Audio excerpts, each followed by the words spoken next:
So there definitely is some incredible stuff currently happening to Workhorse Group stock again, being up an insane more than 10% since the recent 50% pullbacks we've seen happening pretty much as a recovery from the massive 130% gaps that occurred before.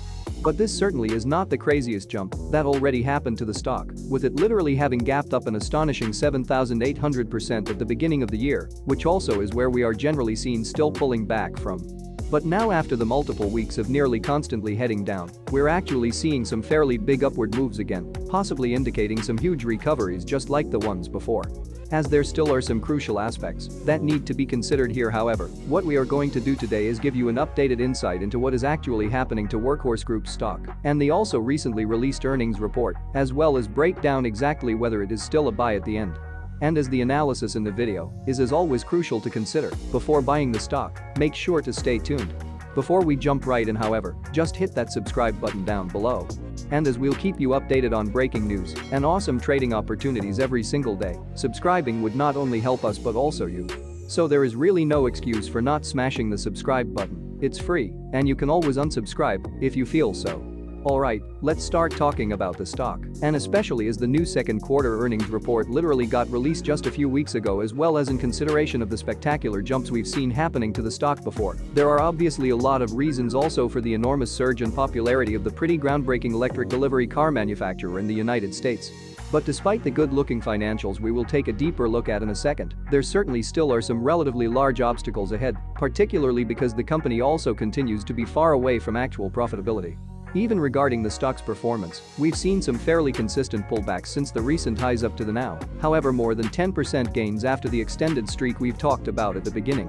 But taking a deeper look at the reasons behind these new gaps, we'll quickly have to start with the pretty much biggest one, also causing the astonishing 130% jumps recently, as well as obviously the just enormous 7,800% gaps a few months ago.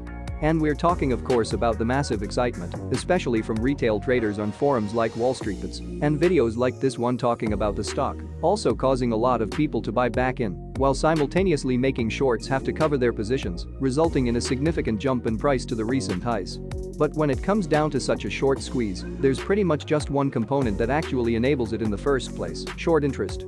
So as short interest has risen rapidly again due to the up to the recent gains continuously falling price we talked about earlier, an actual new short squeeze became extremely possible once more. And especially considering those new now more than 10% gaps on the stock, we could already see some proof for this right now.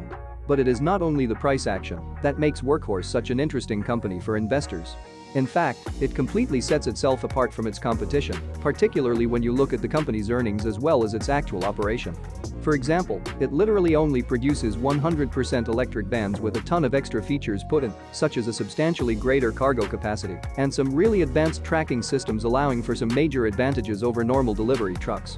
And on a year-over-year comparison of the company's financials, these also reveal a dramatic growth of more than 1,300% in sales of the now delivered 14 vehicles.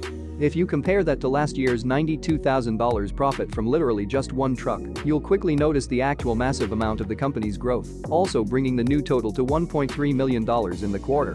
But although it additionally has been able to reduce its net loss by more than 50% in the last quarter, it is still not profitable, also making up a major risk as of right now.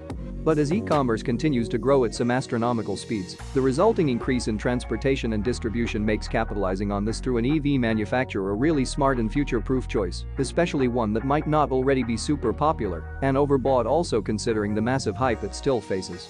Alright, if you like this video and want to support our mission of providing free financial information here on YouTube, please ensure you're subscribed and definitely consider leaving a like. Thanks a lot, and see you next time.